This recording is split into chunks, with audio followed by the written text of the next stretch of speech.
Voy a compartir la pantalla. Muy buenas noches. Sí, Pastor Ismael Cajal, muy buenas noches. Bueno, empezamos el estudio de hoy, miércoles. ¿Qué fecha es hoy? Diciembre 15. 15, ¿no? Bueno, Pastor, lo escuchamos. Muy bien, muy bien. Justo ahora estoy compartiendo la pantalla. Lo que para nosotros en nuestra congregación sería este año la lección número 15. Y vamos a estar trabajando sobre justamente un aspecto de la escatología que es muy poco estudiado por una cuestión elemental.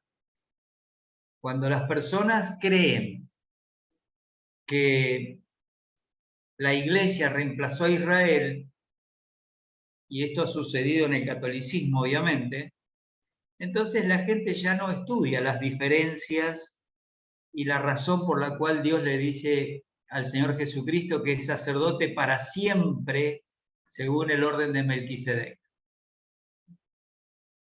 Así que vamos a estudiar eso y luego vamos a estar un par de semanas sin conectarnos, con vacaciones por el fin de año, digámoslo así, y después vamos a retomar algunas lecciones para que ustedes tengan tiempo también para repasar. Y estaría muy bueno tomarles un examen, que es lo que vamos a hacer hoy.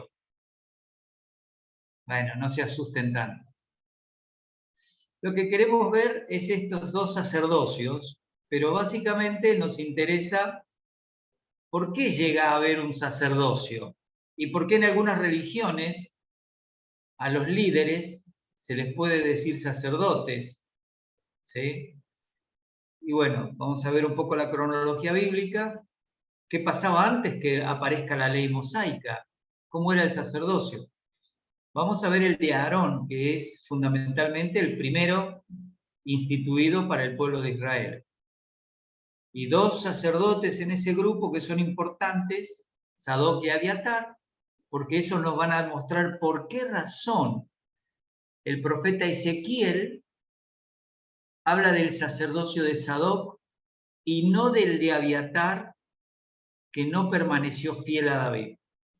Vamos a ver el sacerdocio en la dispensación de la iglesia, todos los creyentes somos sacerdotes. Vamos a ver el sacerdocio de Melquisedec, qué va a pasar en el milenio y una conclusión. Por supuesto, todo esto tiene mucho material.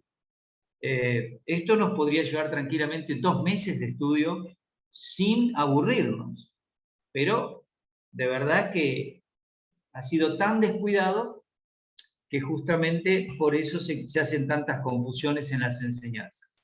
Vamos a mirar la historia. Antes de la ley mosaica, es decir, acuérdense que en Éxodo 19 se entrega la ley mosaica, el pueblo llega al monte Sinaí, y en el capítulo 24 se completa ese pacto con derramamiento de sangre.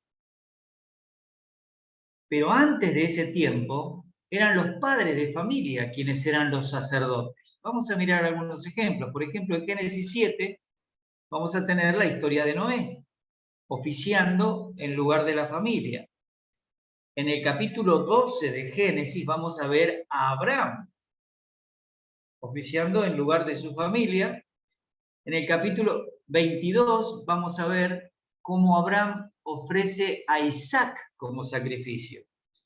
Y así vemos en el libro de Génesis también a Jacob, pero lo más interesante es en Job.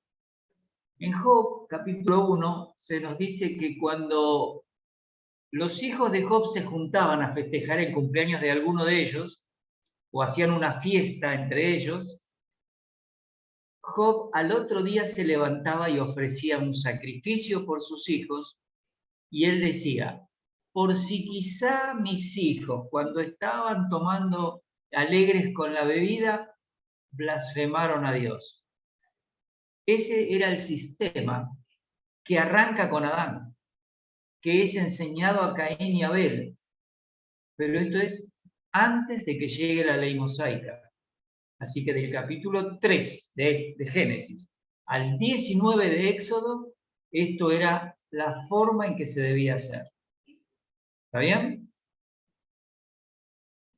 Ahora, después vamos a ver que algunos sucesos que ocurren en la historia de Israel en el libro de Génesis, Dios nos deja ver algunas ideas sobre cuál va a ser la tribu de Israel que serían sacerdotes en el futuro.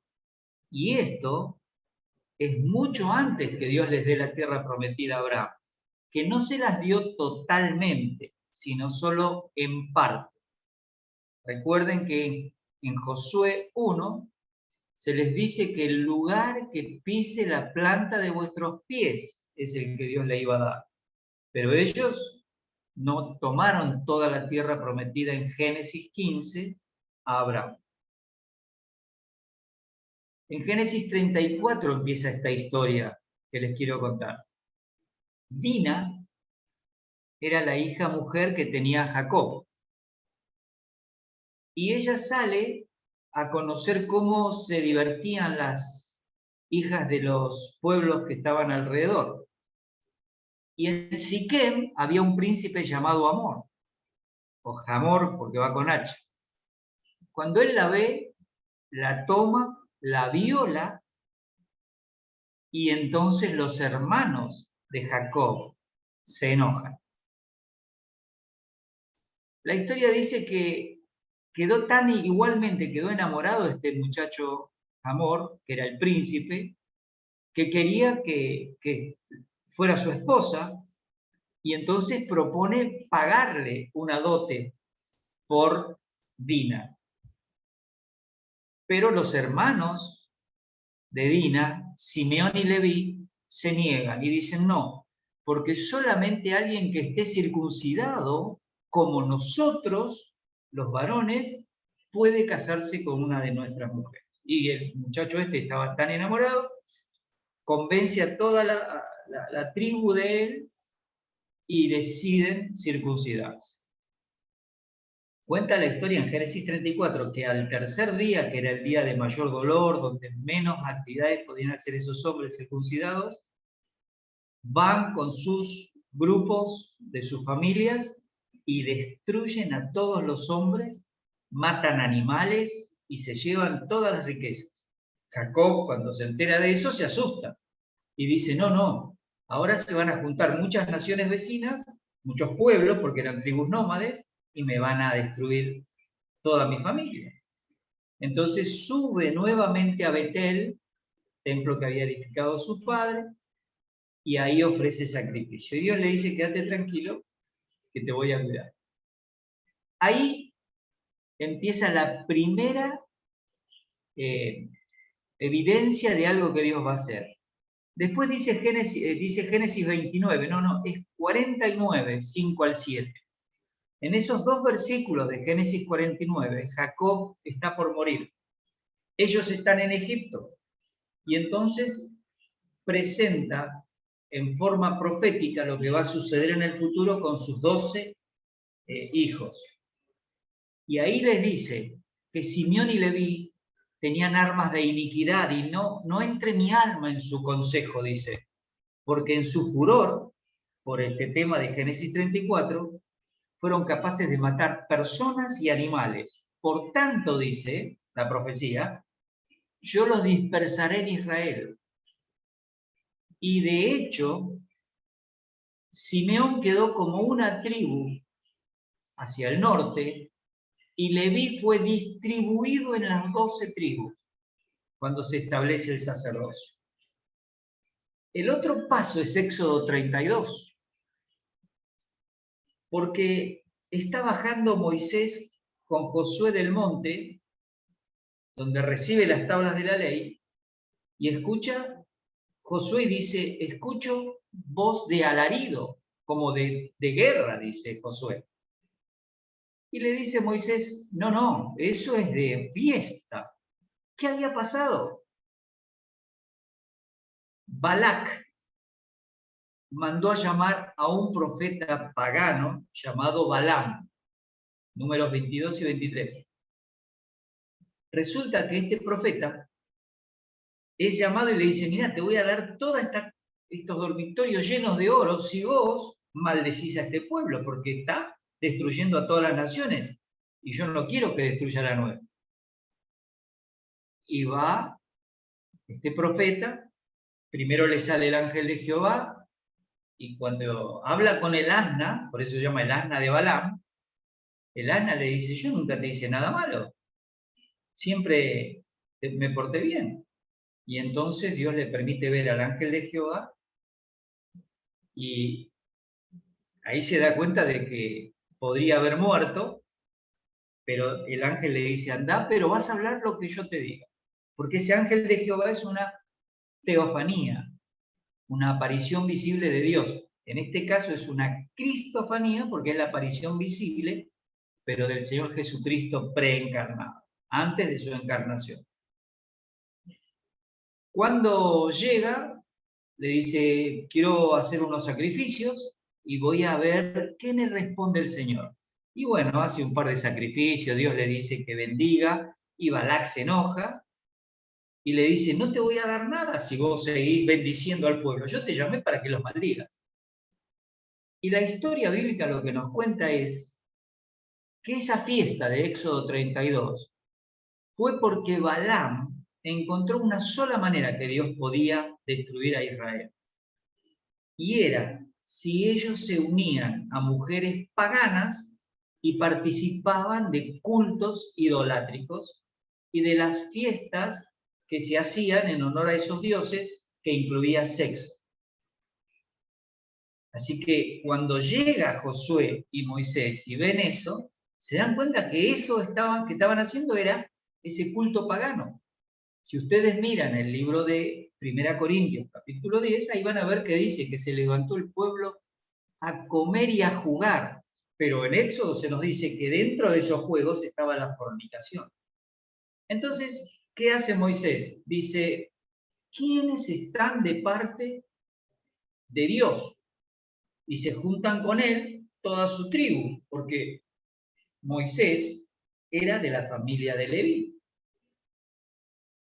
Y entonces estos van y empiezan a matar a sus hermanos. Si uno mira detenidamente, Moisés le dice, hoy os habéis consagrado al Señor.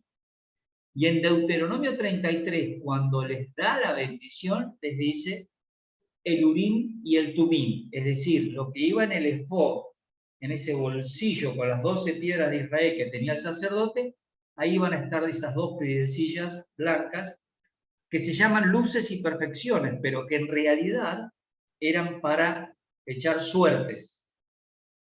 David tenía el efod cuando estaba huyendo de Saúl y cuando hacía sus guerras,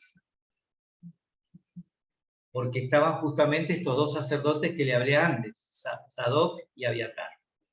Así que de esta manera Dios nos deja algunas ideas de cómo se va a elegir una tribu para que sean sacerdotes. Y levitas, obviamente. Espero que vayamos bien. Si tienen preguntas, ahora paro. Entonces vemos que la tribu de Leví va a ser de donde van a salir todos los sacerdotes y los levitas del pueblo de Israel. Les voy a mostrar un gráfico después para que tengan una idea. De los hijos de Leví, los tres grupos de levitas. Gersón, Coat y Merari. ¿Sí? Coat, de donde viene la palabra Cohen también, implica sacerdocio. Pero fíjense que Amram, que se casa con su tía Jocabed, terminan siendo los padres de Aarón, Moisés y María. Eso lo van a leer en Éxodo 6 y en Números 26. Y por supuesto, de Aarón, los 4 sacerdotes que fueron los hijos de él, Nadab, Abiú, Eleazar e Itamar. Por las dudas, en Éxodo 6 se nos dice que estos son los hijos. Vamos a mirar un poquito más y después paramos. Se llama sacerdocio aarónico porque era el nombre de Aarón, del cual descendían estos sacerdotes. Y según Éxodo 28 hasta el capítulo 31, cuando Dios indica cómo formar el tabernáculo, el primer lugar donde la presencia de Dios, la Shekinah, estaba presente, solamente estos sacerdotes podían entrar a ese lugar santo y santísimo. Ahora vamos a ver algunos gráficos también.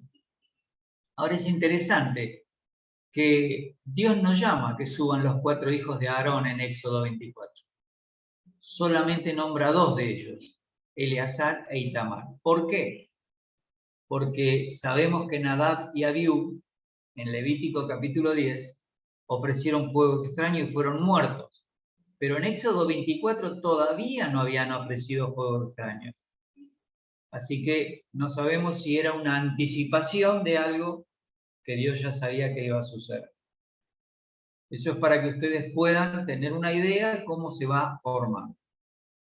Así que el orden de Aarón nos permite ver lo siguiente, tanto antes de la ley como después de la ley.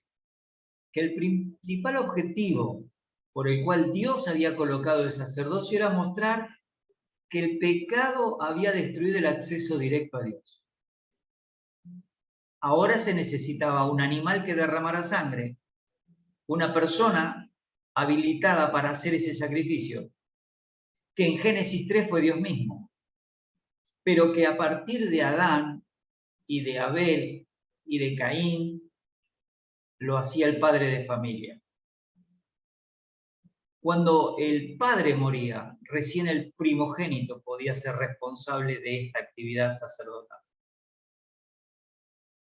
Así que lo único que podía brindar una comunión con Dios era un sacrificio inocente que sustituyera el pecado y al pecador, y un intermediario habilitado por Dios. En este caso, que ya se termina el sacerdocio del padre, ahora viene el sacerdocio de la tribu de Leví. Así que la sangre de los animales que morían en lugar del pecador era lo que permitía otra vez llegar a la relación con Dios. Y como estábamos viendo, siempre el mediador tenía que estar designado por Dios. Así que lo que le quedaba a la persona era mantener la pureza en la vida diaria. Aquí van a ver a Leví y sabemos que tuvo 3 hijos, Gersón, Coat y Merari. De Coat viene Amram, que se casa con su tía Jocabed. Y de ese matrimonio nace Aarón, mayor, Moisés, el segundo, y está María, que supuestamente debería ser la mayor de todos. Entonces, de Moisés con Séfora, cuando él huye de Egipto, nacen estos 2 personajes, Eliezer y Gersón. Y de ellos, de Gersón, salen estos otros hijos. Pero, ¿para qué les muestro esto? Para que tengan una idea cómo Dios de la tribu de Leví va a llegar hasta Aarón para que sea el sacerdote. Y acá sí ya tendríamos un cuadro mucho más grande, y ahí están los hijos de Coat, Amram, Izar, Hebrón, Uziel, Aminadab.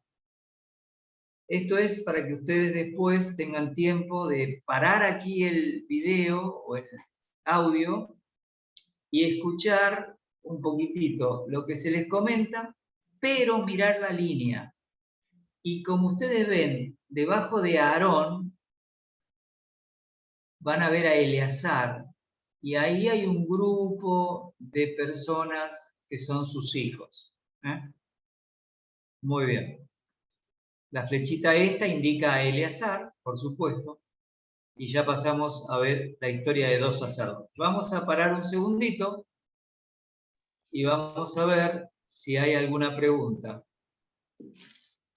¿Hay alguna pregunta, hermanos? Estamos atentos. Hermanos, ¿alguna pregunta, aporte? Yo siempre digo que esto debe ser recontrapesado, cansador, pero no hay otra manera de estudiar. Amén. Pastor, en Génesis 4, 3, 4, habla, bueno, ya se puede ver de alguna otra forma un servicio de sacerdocio, pastor, refiriéndome a Abel y Caín. Sí. ¿Ya se puede ver? Sí, porque solamente el padre de familia, cuando los hijos eran mayores, les podía autorizar esa tarea, porque cada uno de ellos iba a formar su propia familia. Y después, cuando uno mira a Abraham, también va a ver que después de Abraham, Isaac hace los sacrificios y Jacob hace sacrificios en nombre de su familia. Y luego cada uno de las tribus debía hacer eso. ¿Por qué? Porque el esquema es que Dios estaba tratando con la humanidad sin todavía haber empezado con la ley mosaica. Entonces, Job es el que nos muestra el sacerdocio paterno. Y Job, si yo voy a Génesis 10, 29, encuentro que es llamado Job Ab, padre Job. Entonces, lo relacionamos cuando Moisés escribe el Pentateuco, también escribe el libro de Job. ¿Ah? Job es el primer libro, que es el libro más antiguo, ¿no, pastor? Es un libro poético muy específico porque ya narra prácticamente la historia de un problema que si miramos arriba en el trono de Dios es el pedido de Satanás para que a una persona justa haya una prueba especial. Satanás con la idea de quitarle hasta la vida. Dios se lo niega. Pero Job tenía que conocer algo que no conocía de Dios. Por eso va a terminar el capítulo 42, 40 al 42, ese final de Job diciendo, de oídas te había oído, mas ahora mis ojos te ven. Me aborrezco de haber hablado como hablé. ¿Qué era lo que decía Job? Dios, yo fui justo. Yo no hice ningún mal. No miré a una jovencita. A los que eran mis enemigos los traté con misericordia. Si alguien tenía una necesidad, yo lo socorrí. Yo fui piadoso toda mi vida. ¿Por qué me vino a suceder esto? Es más, él dice, si yo supiera dónde está Dios, iría y le diría, ¿por qué me estás haciendo esto? Y después él termina dándose cuenta que no importa lo que te suceda, el que controla el universo es Dios. Así que esas cosas, por eso es un libro con tanta, todo el mundo, ¿no? Inclusive Santiago nos dice, habéis oído de Dios cuando trata con Job, que el Señor es bueno y misericordioso. Amén. Pastor, en Deuteronomio 29:9 nos habla de la perpetuidad del sacerdocio del linaje de Aarón. A ver, sí. Bueno. Sí. Llama mucho la atención porque en el campo escatológico, creo yo, que el falso profeta tendría que tener, para que lo reconozca Israel como sacerdote, tendría que tener ese linaje de Aarón, pastor. ¿Cómo sería la situación? No, porque el anticristo va a hacer algo diferente. Tiene que ser un líder político. Para que él llegue al liderazgo, usa a la gran ramera, que es la religión que va a estar en ese momento. No va a ser judío. No va a ser judío. Si yo tomo todos los datos de la escritura, de 10 datos, algunos creen que por 3 o 4 datos es judío, pero de 10 datos, 7 están apuntando a que no es judío. Además,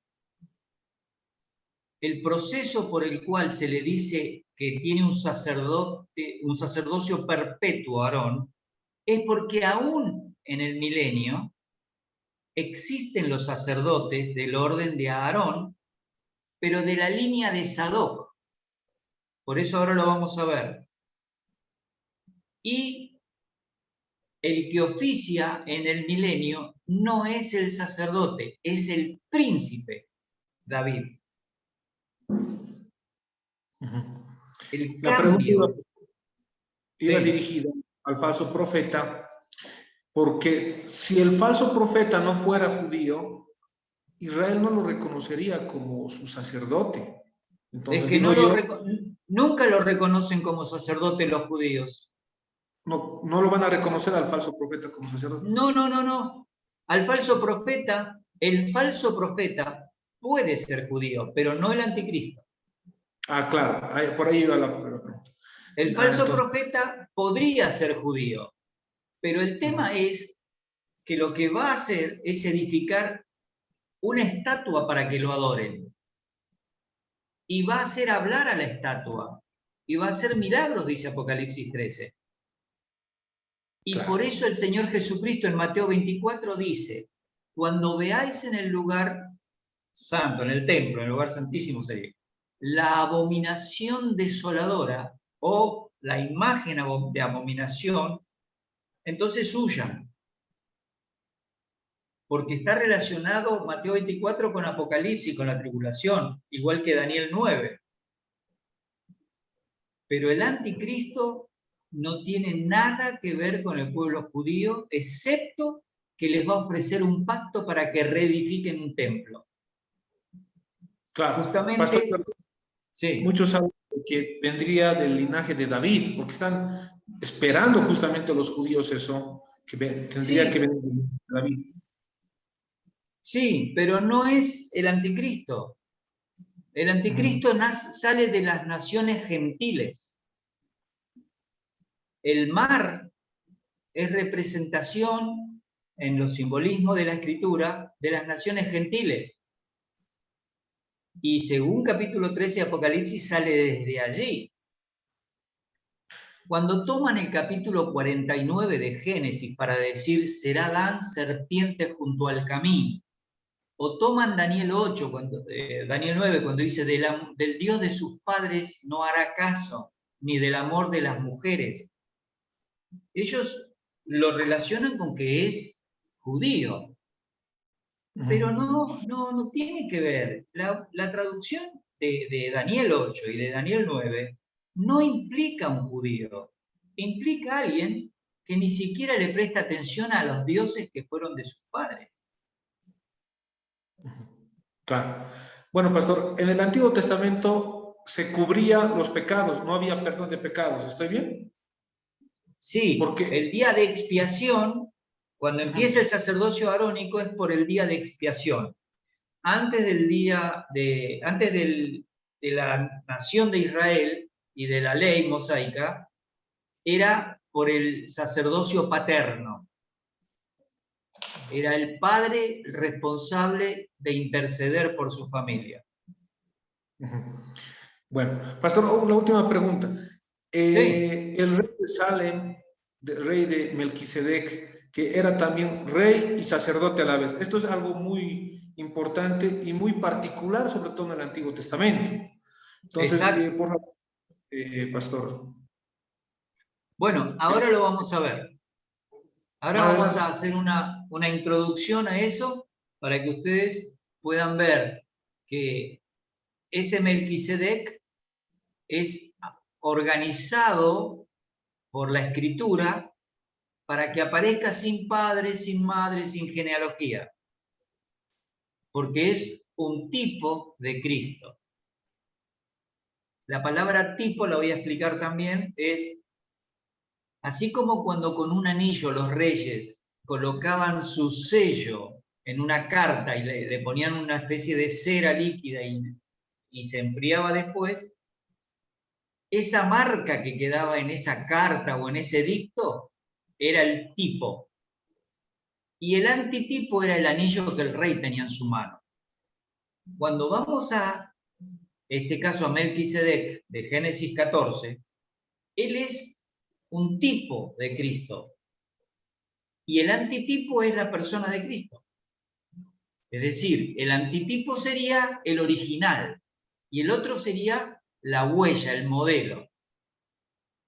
Melquisedec es un modelo del sacerdocio de Cristo. Y el Salmo 110, que ahora vamos a ver, nos ayuda a ver eso. Amén, pastor. Bueno, creo que continuamos, pastor. Sí, si hay alguna otra pregunta. Aporte, tal vez, hermanos. Amén. Vamos adelante, pastor. Bien.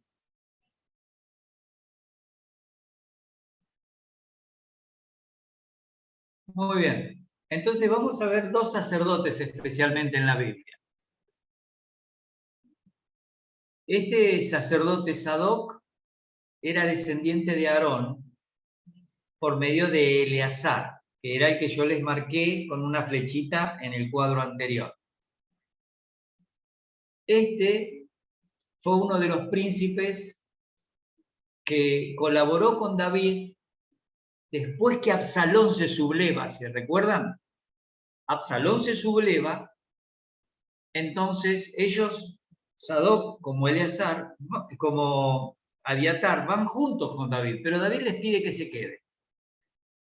Cuando es derrotado Absalón, entonces David los manda a que le digan a los ancianos de Jerusalén si no querían que él siga siendo rey, pero en Jerusalén.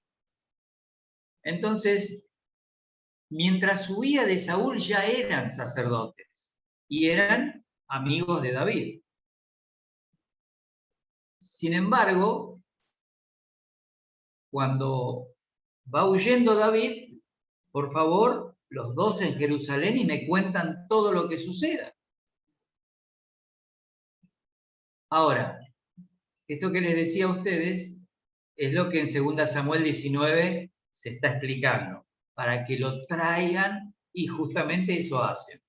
Pero después hay otro hijo de David que se llama Adonías, que cuando David es mayor, es viejo, dice el texto, y eso estaría entre no más de 60 años, porque no era tan grande, Abiatar apoya al grupo de Adonías para que de esa manera Adonías pase a ser el rey. Se entera Sadoc, se entera Natán el profeta, le avisan a Betsabé y Betsabé va al ver al rey y le dice, mirá, ¿sabías que Adonías quiere ser el rey? Y entonces le dice, no, el rey va a ser Salomón, el hijo que Dios le dio en lugar del que murió porque él hizo matar al marido de Betsabé, a Urías. Entonces, la historia dice que Sadoc sí permaneció fiel a David. Entonces lograron que Salomón sea rey y Adonías va y se agarra de los cuernos del altar y dice, por favor, Salomón, no me mates. Y de hecho, no lo mata. Le dice, te vas y te quedás en tu casa y no vuelvas al sacerdocio. Así fue como este sacerdote, Abiatar, queda fuera del linaje de los sacerdotes. Pero Sadoc va a permanecer fiel. Así que esta es la historia de estos dos personajes. Y Dios, cumpliendo esto, si leemos el libro de Ezequiel, vamos a encontrar que Dios le promete a Sadoc que va a estar en el sacerdocio, en lugar de la línea de Abiatar. Así que eso es lo que vamos a encontrar después en el libro de Ezequiel. Ahora, hoy en día, muchos confunden el sacerdocio en la dispensación de la iglesia con estos sacerdocios. A tal punto que en el siglo III y IV, cuando aparece Agustín, él cree que lo que ha pasado es que la iglesia reemplazó al sacerdocio que tenían los israelitas. De hecho, en el día de hoy la Iglesia Católica oficia como si fueran sacerdotes arónicos. Ven que llevan un incensario, que van tirando humos, utilizan una especie, no me acuerdo el nombre ahora, para tirar agua, que se supone que es agua bendita. Es decir, las prácticas se confunden cuando uno no tiene hermenéutica. Y fíjense, en 1 Pedro 2:9 dice, a los creyentes de la iglesia, no a los judíos y no a los gentiles. Creyentes, personas que han recibido a Cristo como Salvador. Vosotros sois linaje escogido, real sacerdocio, nación santa, pueblo adquirido por Dios, para que anunciéis las virtudes de aquel que os llamó de las tinieblas a su luz admirable. Las tinieblas es la vida de pecado, separados de Dios. 2:10. Vosotros que en otro tiempo no erais pueblo cercano a Dios, pero que ahora sois pueblo de Dios. Que en otro tiempo no habíais alcanzado misericordia, porque el gentil no tenía relación con Dios, pero ahora habéis alcanzado misericordia. Otro texto. Apocalipsis 1:5. De Jesucristo el testigo fiel, el primogénito de los muertos y el soberano de los reyes de la tierra, al que nos amó y nos lavó de nuestros pecados con su sangre, y nos hizo reyes y sacerdotes para Dios su Padre. A él sea gloria e imperio por los siglos de los siglos. Amén. Es importante marcar algo porque en el griego este texto no dice exactamente nos hizo reyes y sacerdotes. La Biblia de las Américas, ahí en amarillo abajo de todo, dice, e hizo de nosotros un reino y sacerdotes para Dios, para su Dios y Padre. Pero en griego, la expresión, ahí en verde, ustedes van a ver que dice que nos hizo un reino, sacerdotes de Dios y Padre suyo, o del Dios y Padre suyo, hablando del Jesucristo, que es el del versículo 5. El que nos hizo reyes y sacerdotes en castellano, en griego dice, nos hizo un reino, reyes para Dios, sacerdotes para Dios y Padre, para el Dios y Padre suyo. Entonces, ahí está diferenciado ese tema, pero una traducción más fácil sería, nos ha hecho un reino, ahí tienen que ese sustantivo, que está en acusativo, que está en singular, basileia, se puede traducir reino, o reinos, depende del contexto. Se puede traducir soberanía o poder real. Sacerdotes para Dios su Padre. Esa sería una forma personal que yo diría que se puede poner ese versículo. Ahora, Hebreos 13:15. Luego de explicar todas las cosas mejores que tenemos en Cristo y explicar que la fe en Cristo es superior a todo lo que provee el judaísmo, dice, así que ofrezcamos siempre a Dios por medio de Él, por medio de Jesucristo, sacrificio, y utiliza el término tusián, que tiene que ver con el sacrificio de un animal puesto en el altar. Y ese sacrificio tiene que ser de alabanza, es decir, fruto de labios que confiesan su nombre. Es decir, el creyente es un sacerdote que cuando agradece y alaba a Dios, está ofreciendo un sacrificio que es aceptable a Dios, porque está hablando bien de la persona de Dios.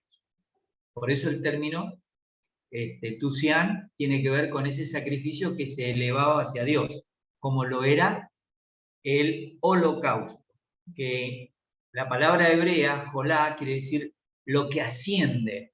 Así que un creyente debería ofrecer siempre a Dios algo que asciende por medio de Cristo, es decir, la confesión, la alabanza del nombre bendito de Dios. En Romanos 12:1 dice que presentéis vuestros cuerpos en sacrificio vivo. Otra vez ahí la palabra sacrificio es tusián, pero este sacrificio es un sacrificio vivo, no es un animal que muere.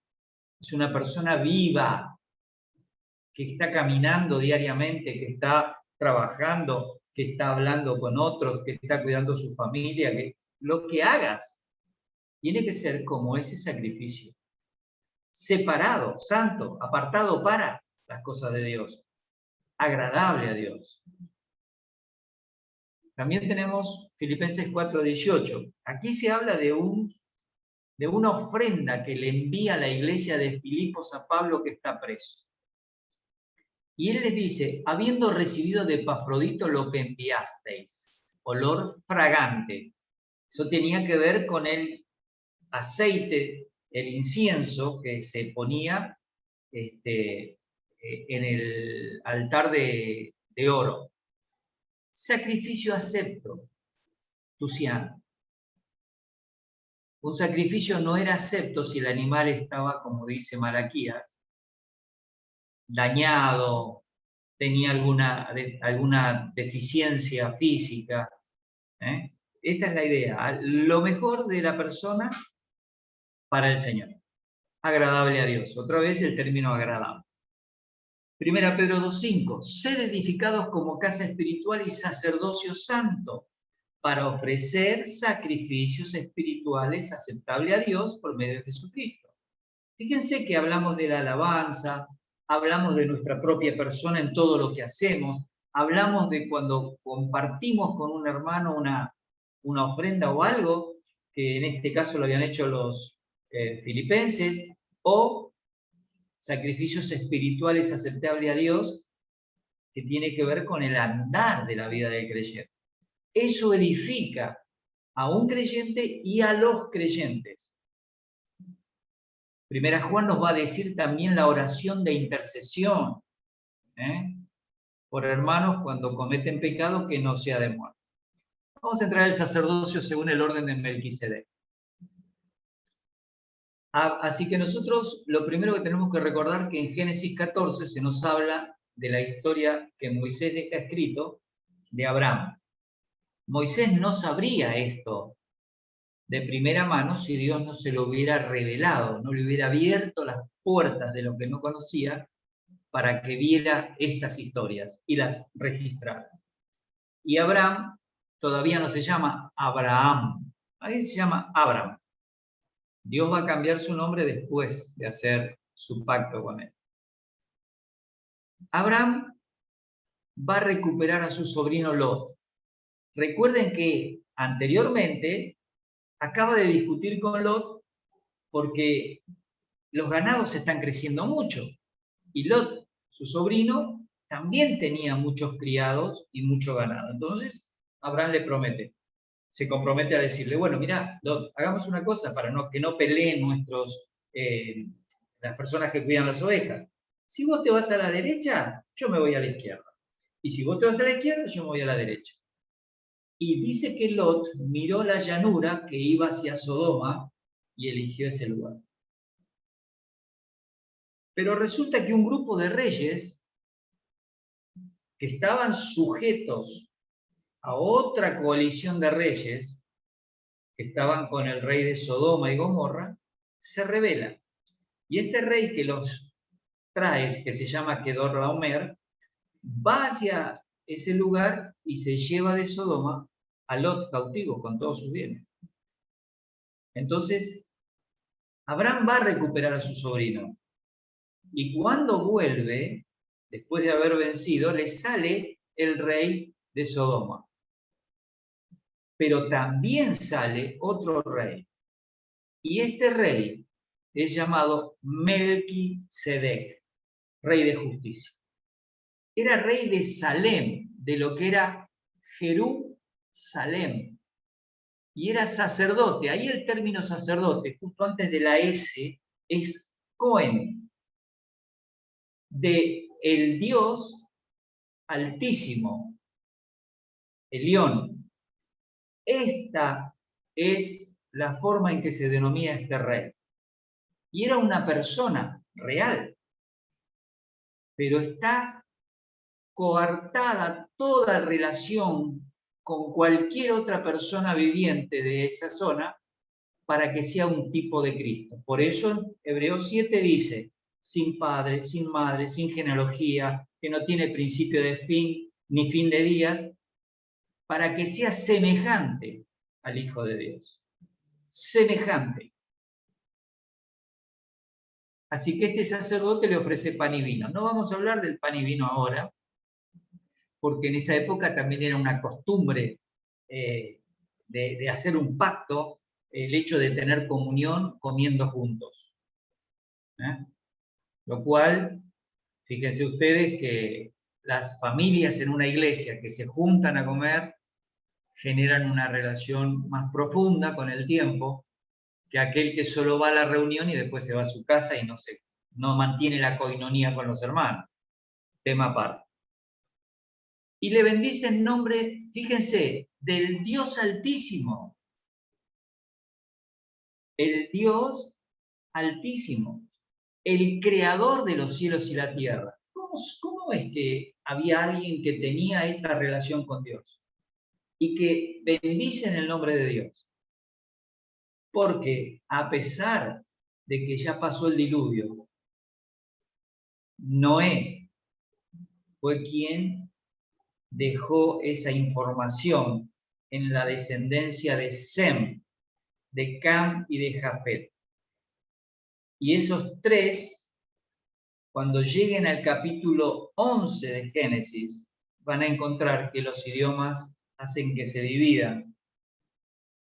Pero la descendencia de Sem, aparentemente, mantuvo este principio de ser adoradores del Dios creador de los cielos y la tierra. Algo más. La actitud de Abraham fue, le dio los diezmos de todo lo que había obtenido en la batalla. El diezmo está antes de la ley, permanece durante la ley, y en la época de la iglesia, si uno mira capítulo 5 de Timoteo, va a encontrar alguna información sobre la manera en que se mantenía la iglesia local y cómo mantenían a las viudas y daban un doble sueldo al pastor que trabajaba en predicar y en enseñar. Es decir, evangelizando y adoctrinando. Es interesante, lo vamos a ver algún día. Bien, la próxima vez que vemos este nombre es en un salmo mesiánico como el 110:4. Juró Yahvé, y no se arrepentirá. Tú eres sacerdote, Cohen, para siempre según el orden de Melquisedec. Les repito el término Cohen porque Cohen es hoy en día el nombre con el cual se detecta que una familia pertenece a la línea del sacerdocio. Cohen. Interesante.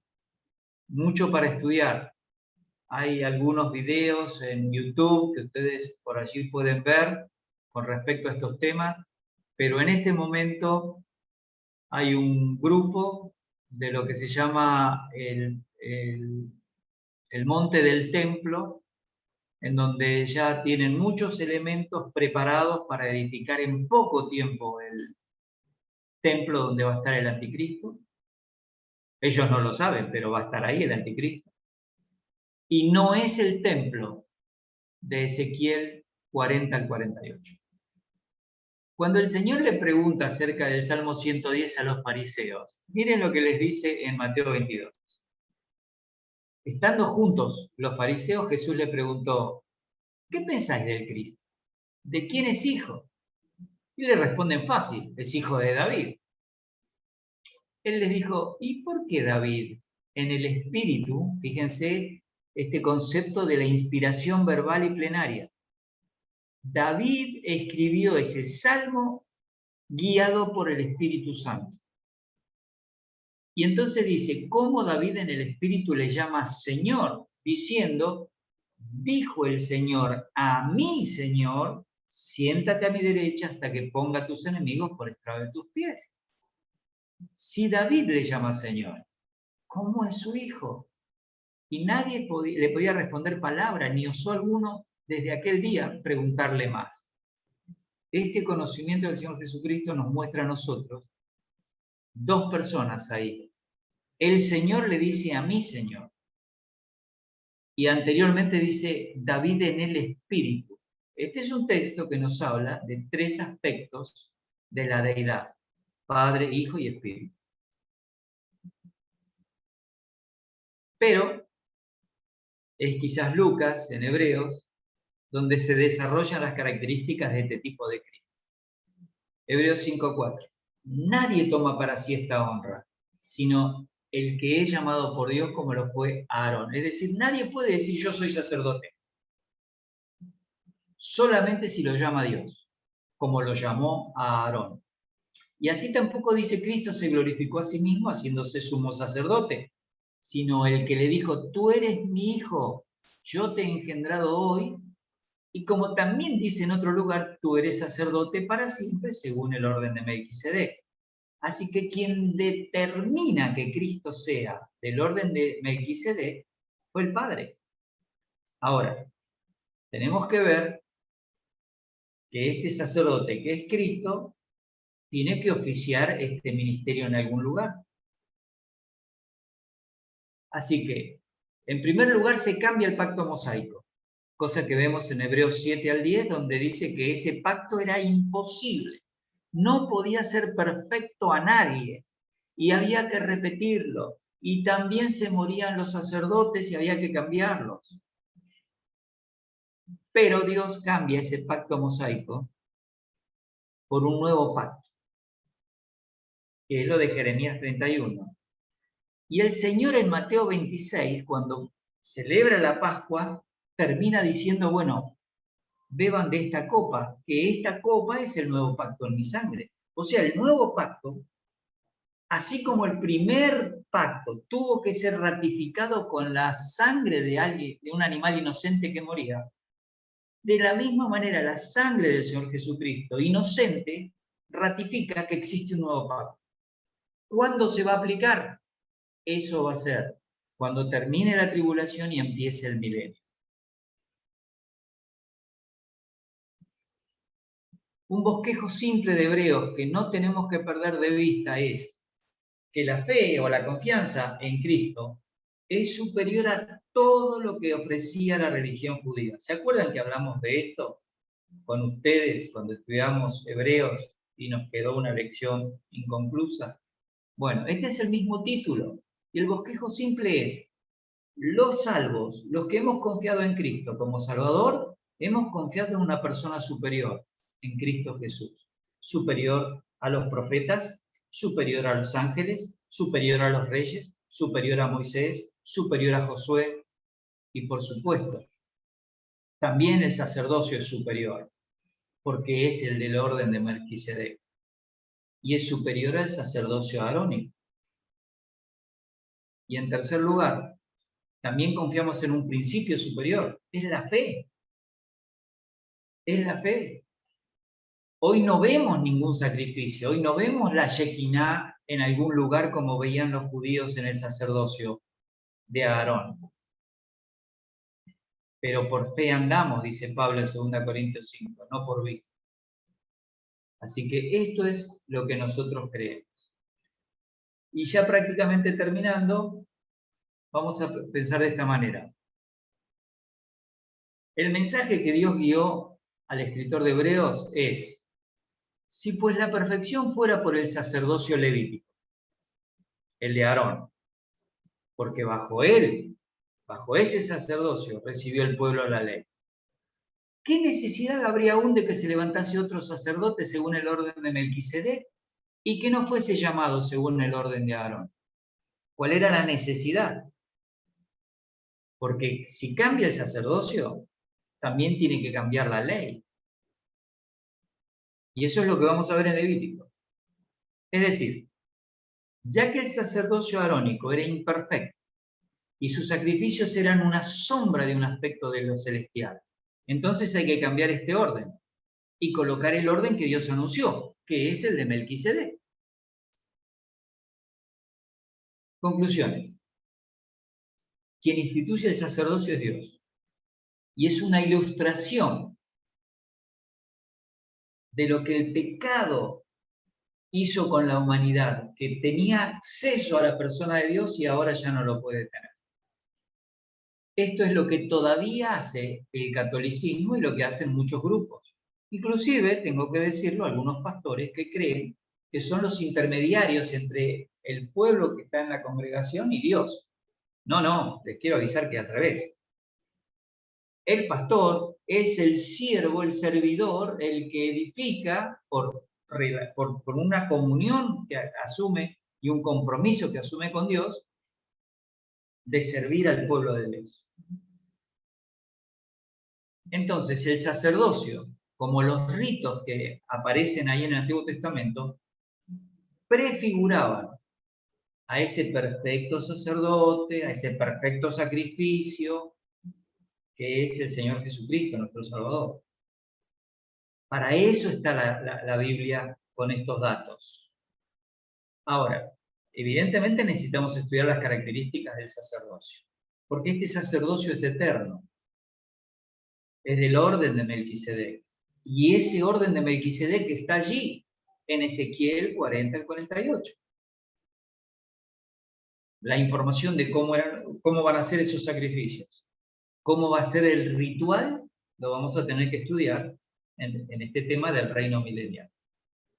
Pero hoy, los que somos miembros de la Iglesia, tenemos algunas indicaciones sobre cómo podemos ejercer aspectos del sacerdocio en nuestra vida diaria.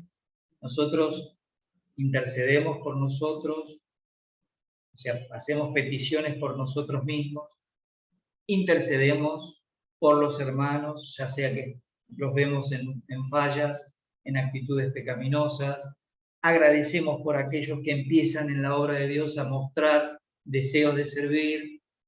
Estamos allí, colaboramos con los hermanos que tienen necesidades, como dice Gálatas 6:10, colaboramos con nuestros pastores, ayudándoles, reconociéndolos, sosteniéndoles, motivándolos. Todo eso es parte de un sacerdocio que hacemos. ¿Cómo aplicaríamos este estudio? Obvio, siempre agradecemos por las escrituras, porque si no las tuviésemos a mano, sería imposible entender estas cosas. Intercedemos por los hermanos que necesitan crecer, nos comprometemos a discipular, porque si no, no va a haber iglesias fuertes en el futuro con la doctrina. Y oramos por nuestros pastores, que puedan ser guiados para enseñar con fidelidad, para crecer y estudiar. Con esto terminaríamos este tema. Así que, siendo las 21:02, vamos a ver cuántas preguntas tenemos por aquí.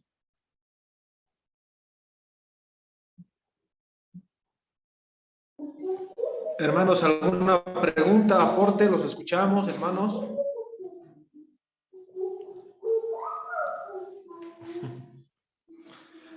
Los escuchamos, Están hermanos. demasiado ¿Amén? tímidos, ¿eh? Muy tímidos, ¿no? Muy tímidos, sí, sí.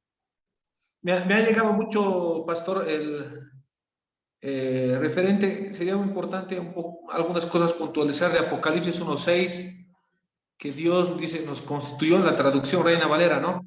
Reyes y sacerdotes. Apocalipsis 1:6. Estoy revisando un poquito, ahí hay un sustantivo, y creo que ahí la traducción un poquito se equivocó ahí, ¿no, pastor? Sí, O sea, sí. no la palabra. Porque hay que recordar que Casiodoro de Reina estaba relacionado con el catolicismo. Y gran parte de estas traducciones tienen un poco de esa influencia. Es lo mismo que cuando agarramos un libro de Lutero o cuando agarramos un libro de Agustín.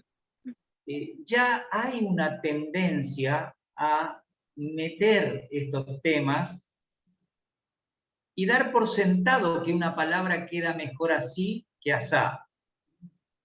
Pero ahí es cuando el traductor pierde el objetivo de traducir porque le está faltando un aspecto, la teología sistemática. La teología sistemática es el marco dentro del cual un buen traductor puede hacer una traducción buena, casi, nunca va a ser perfecta, pero casi excelente. Lo mismo pasa en Hebreos 13, pastor. vos te acordás que 3 veces aparece la palabra sujetados a vuestros pastores. El término pastor, poimen, no está escrito allí. El término que aparece es un término que implica liderazgo, gobierno, alguien que está al frente. Pero en esa época que se hace la traducción, en el 60, el que estaba al liderazgo de una iglesia local era un pastor. Porque los dos oficiales que la Biblia marca son el pastor, que se puede llamar pastor, anciano u obispo, o sobreveedor, traducido al castellano, episcopo. Y los diáconos. Esos son los dos oficiales que tiene una iglesia local. Según Filipenses 1:1, cuando vos tenés un grupo de santos, ponele, hay un grupo de 10. Ese grupo elige un pastor y elige un diácono. Ese grupo ya es una iglesia. Mientras tanto, son solamente creyentes. ¿Entienden? Por eso, cuando vos dividís a tu iglesia en grupos, cada grupo no puede formar un pastor. El que va a formar esos pastores es el pastor.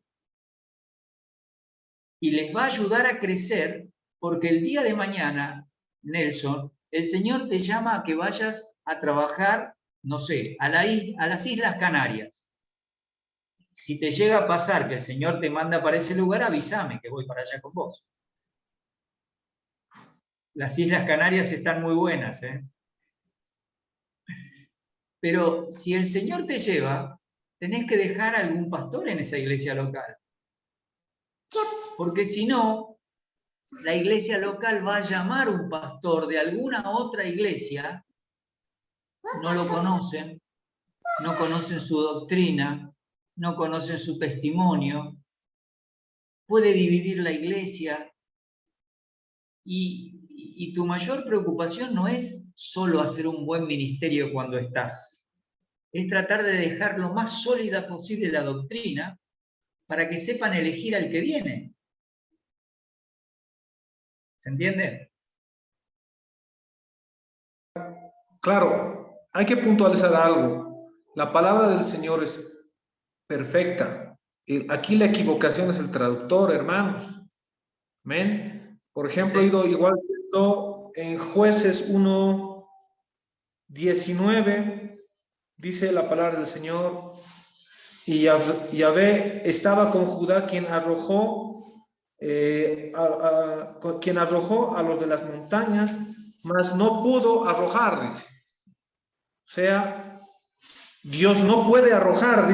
Aquí, no sé, pastor, si nos pudiera ayudar en esta parte de repente para ilustrarnos también a la gente que nos está escuchando, que a veces los traductores a veces se equivocan, porque para mí es una equivocación. Aquí dice que el Señor no pudo arrojar a los habitantes de los llanos. Sí, el que en realidad no pudo echarlo fue Judá, porque hicieron pactos. Pero aquí, a ver, lo vuelvo a ver. Dice, y Jehová estaba con Judá, quien arrojó a los de las montañas, mas no pudo arrojar a los que habitaban en los llanos, los cuales tenían carros errados. O sea, se pueden dar muchas interpretaciones de este versículo. Sí, pero nunca... La original, hermanos. Pastor. Claro. No, correcto. Pero hablando correcto de lo tuyo. Dígame, pastor, lo escucho. Que está correcto lo tuyo, porque la lectura de una traducción, si el traductor tuvo una objeción de conciencia, ponele que es un hebreo religioso, y dice, no, el que no pudo es Judá, y pone, pero Judá no pudo echar, queda claro que no le va a echar la culpa a Dios. Pero si el que está haciendo la traducción de lo que está traducido al castellano y vuelve a hacer una traducción del castellano al castellano más moderno, puede dejar esa sensación, porque en la versión de 1909 no se expresa así el autor.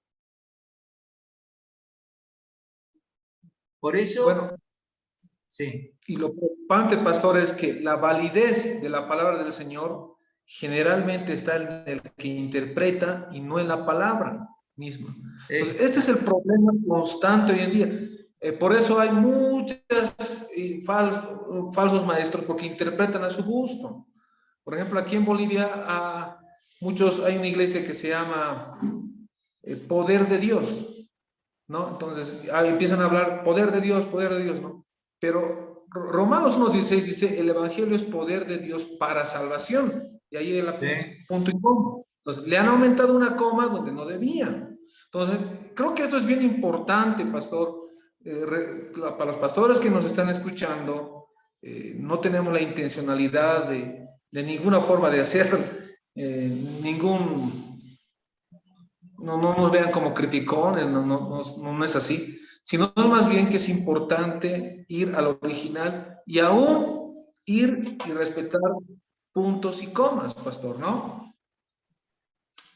Yo creo que va por ahí la Sí, situación. sí, Pero, volviendo a Apocalipsis 1:6, dice, ahí hay un sustantivo.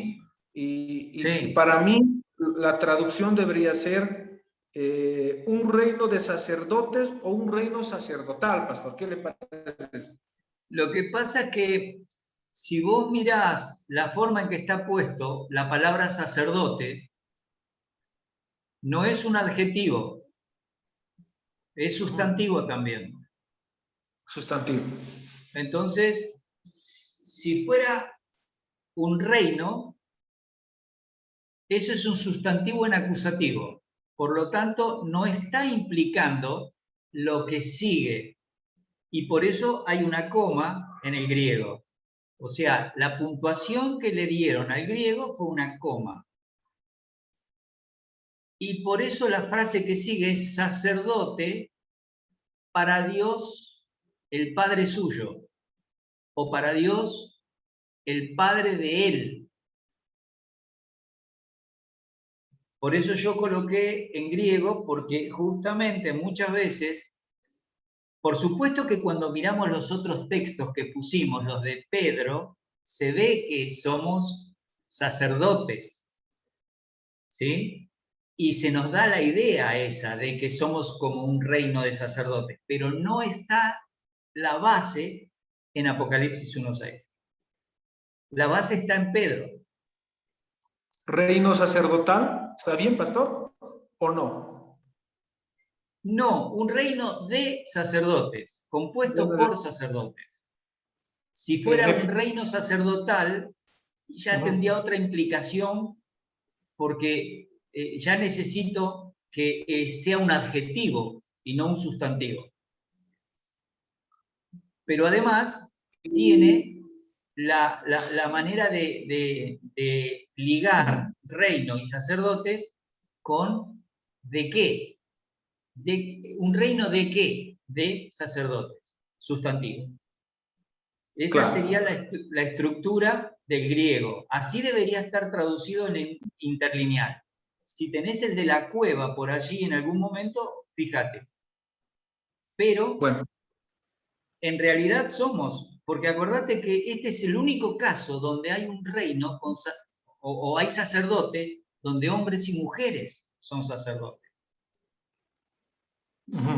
En el claro. periodo arónico, ni una sola mujer, y por eso la Iglesia Católica hasta la década del 60, no permitía mujeres, ni siquiera como diaconisas. Luego empieza a permitir, y bueno, ahora están divididos en tener mujeres.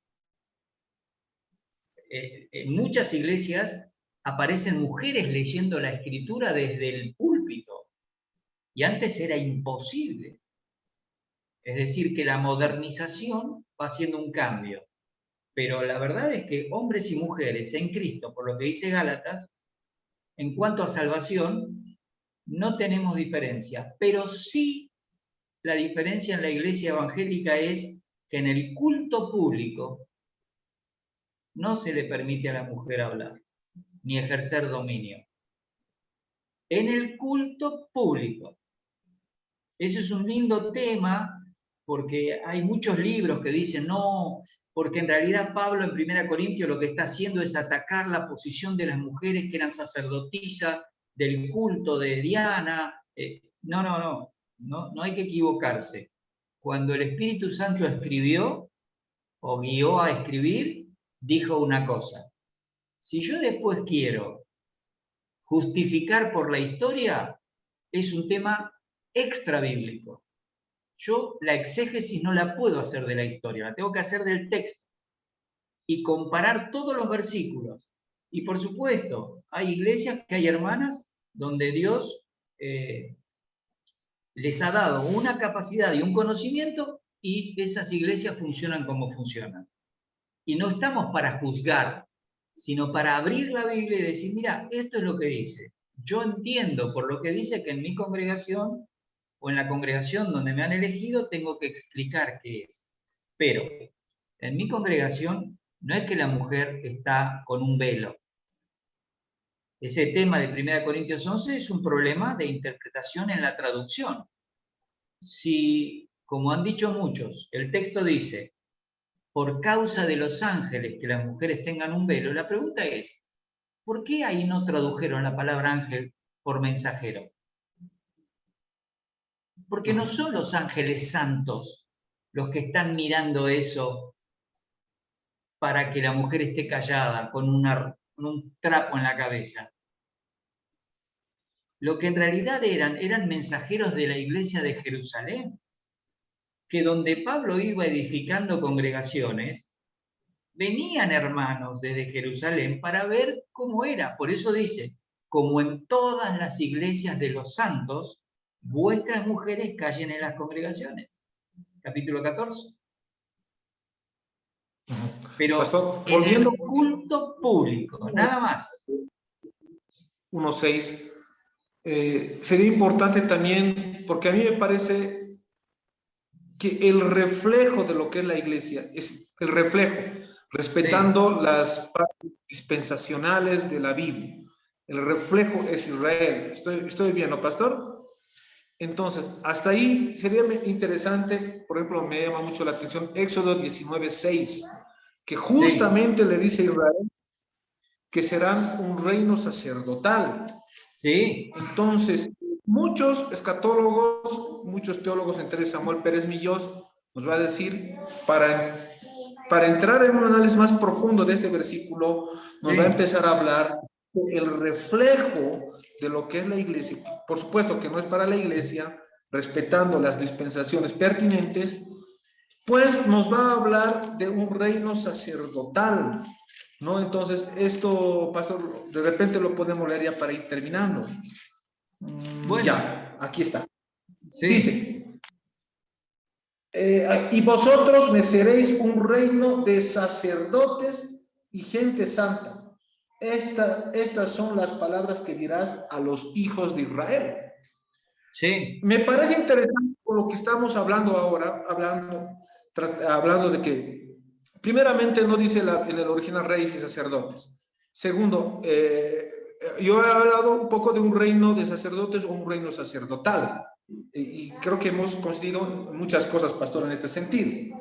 Pero aquí me llama mucho la atención que en Éxodo 19:6 dice, y vosotros me seréis un reino de sacerdotes y gente santa. Pero esto ya contextualizado para Israel. Entonces, es muy importante entender que, a ver, pastor, ¿qué le parece? ¿Cómo podríamos rescatar para llegar a la interpretación exacta? No sé si llegar a lo más textual de lo que dice la palabra del Señor. ¿Nos podríamos apoyar en esto para decir que, como decía Samuel Pérez Millós, es un reflejo de lo que es la iglesia Israel, o cómo lo ve usted, pastor? Y con todo el respeto que me merece el hermano Samuel, ese texto en primer lugar está fuera de contexto. Porque ese texto, como lo dijiste recién, se relaciona solo con Israel. La iglesia ni siquiera era un misterio, por lo tanto nunca fue dado con ese objetivo. Por más que muchas cosas del Antiguo Testamento son la sombra de lo que es la realidad en el Nuevo, el pueblo de Israel tenía una sola familia de sacerdotes, una sola tribu, y nadie más podía tomar ese sacerdocio.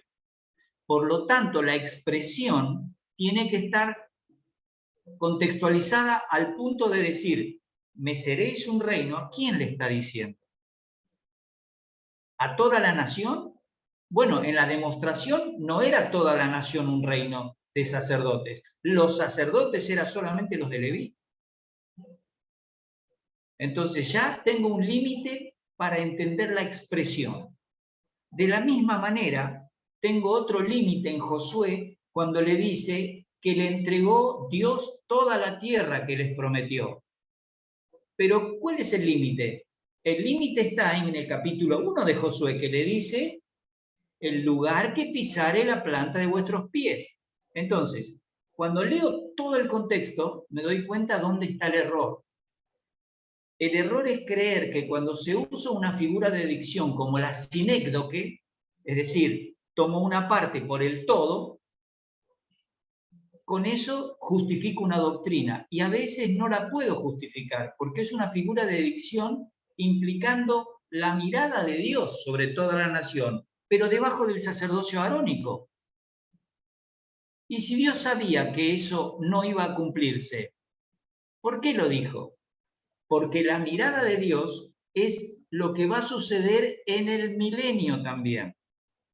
Eso es lo que se llama en profecía el tiempo proléptico, en donde Dios está considerando como una realidad algo que no se cumple, pero que sí se va a cumplir. Cuando uno entra en Apocalipsis y lo escucha a Juan, que expresa, dice, me llevó, me mostró y vi, eso es lo que él ve. ¿Pero eso sucedió? No, eso va a suceder en el cronos que vivimos nosotros. Así que eso nos ayuda a entender que lo que Dios desea, dice, por ejemplo, cuando dice, en el nuevo pacto, andaré en ellos. Que Pablo lo usa en 2 Corintios 6. Vosotros me seréis una nación especial. Sí, es cierto, andaré en ellos, pero Dios no anduvo en ellos bajo el pacto mosaico. Pero bajo el nuevo pacto sí va a andar en ellos, porque va a estar el Espíritu en ellos. Y de esa manera ni siquiera van a poder tener que estudiar ningún texto bíblico, van a tener toda la información de la voluntad de Dios. Pero el pueblo de Israel dependía de los sacerdotes y levitas para entender la ley. Sin ellos no había manera que la entendiesen. Por lo tanto, no era un reino de sacerdotes cumpliendo a cabalidad esa frase. Me seréis es algo hacia el futuro. No les dijo ustedes ya me son un reino de sacerdotes. ¿Sabe qué? Mientras más estudiamos la Biblia, más dudas tenemos para mí, porque ahora ya estoy un poco confundido. ¿Qué posición vamos a tener? ¿Qué posición tenemos en Cristo, en Jesucristo? ¿Por qué? Efesios 2:6 nos habla de la posición de Jesucristo. ¿Qué posición vamos a tener? Gálatas 4:4-5 también nos habla que somos constituidos hijos de Dios. Pero Apocalipsis 1:6 nos dice ¿qué realmente, qué posición vamos a tener? ¿Vamos a gobernar con Él y vamos a ser sacerdotes o solamente vamos a ser un reino sacerdotal? Entonces, eso creo que es importante, pastor, de repente para otra oportunidad. No sé, pero de repente un comentario para adelantarnos.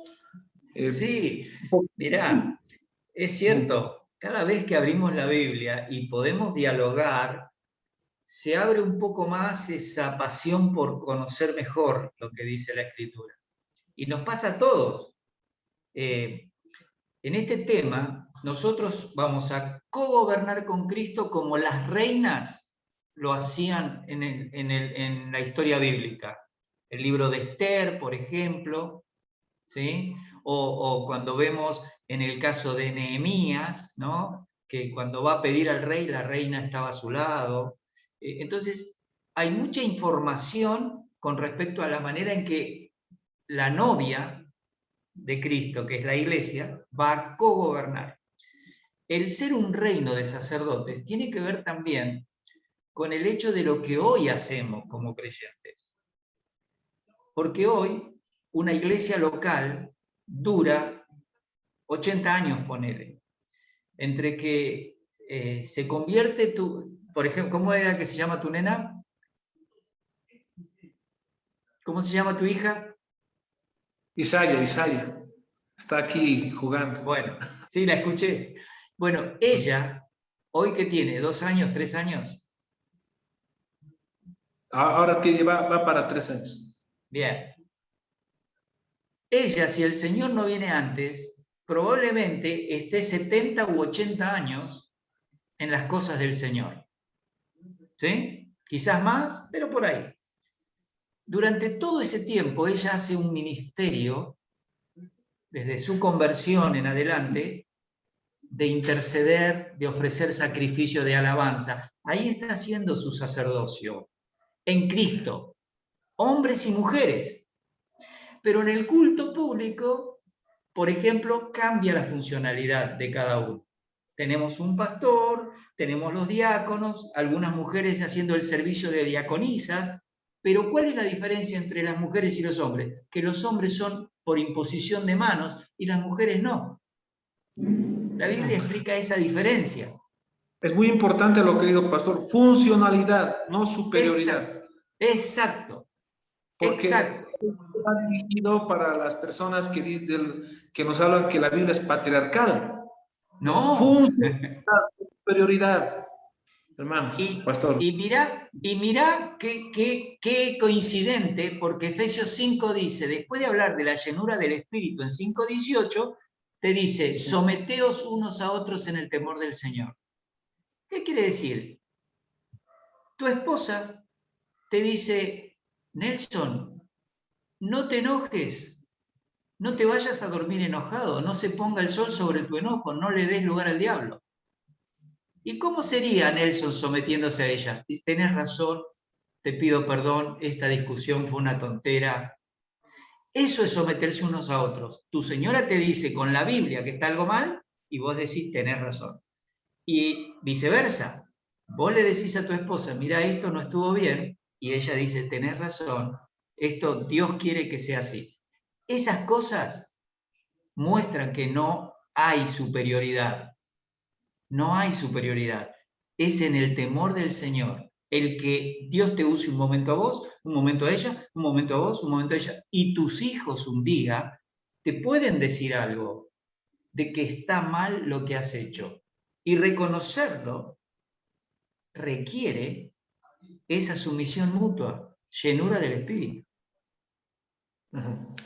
Me llama mucho la atención en Gálatas, dice ya no hay judío ni griego, ni hombre ni mujer, sino todos somos uno en Jesucristo. Bueno, pastor, creo que ya hemos cumplido. Quiero agradecerle por este año que nos ha acompañado, hemos aprendido demasiado, nos impulsa a estudiar más, nos impulsa a entender más el griego, el koiné, el hebreo arameo también, y algunas partes que está también, partes de Daniel que está en caldeo. Pero nos ayuda, nos motiva, pastor, a continuar aquí llevando la palabra del Señor y nos entusiasma, pastor. Queremos agradecer todo este 2021 que hemos estado juntos y Dios también nos permita servir este 2022 a mucha gente por medio de estos estudios bíblicos, pastor. Saludos desde Bolivia, estamos entusiasmados. Yo siempre cuando quiero repasar algunos versículos bíblicos, siempre voy a los estudios que usted nos da, pastor, para ir repasando más cosas y profundizando sobre todo este tiempo, porque es un momento en que debemos ir a profundidad, debemos estudiar a profundidad la palabra del Señor en el original, ver sustantivos, ver muchas cosas en el ámbito lingüístico sobre todo, ¿no? Entonces, sí, muy importante, hermanos, esto, ¿no? Entonces nos hemos atrevido a hacer este estudio profundo, porque ahora la Biblia tenemos que profundizar en este tiempo. Quiero agradecerle, pastor, muchas gracias por muchos hermanos también. Estoy hablando que le siguen, pastor. Amén. Bueno, Amén. Dios nos bendiga, pastor. Saludos a la Argentina, a toda la iglesia. la Iglesia Bautista, ¿verdad, pastor? Sí, sí. Y a Ana que estuvo todo el tiempo ahí haciendo las Ana, grabaciones. estado, y bueno, de aquí a después de 2 semanas nos volvemos a reencontrar. Feliz año nuevo, felices fiestas. Bueno, y bueno, Dios nos los bendiga y saludos a la Argentina. Bueno, hasta Amén. luego. Igualmente para la iglesia en Bolivia. Gracias, hermano. Hasta luego. Bendiciones. Bendiciones. Bendiciones. Bendiciones, gracias Ana. Bendiciones.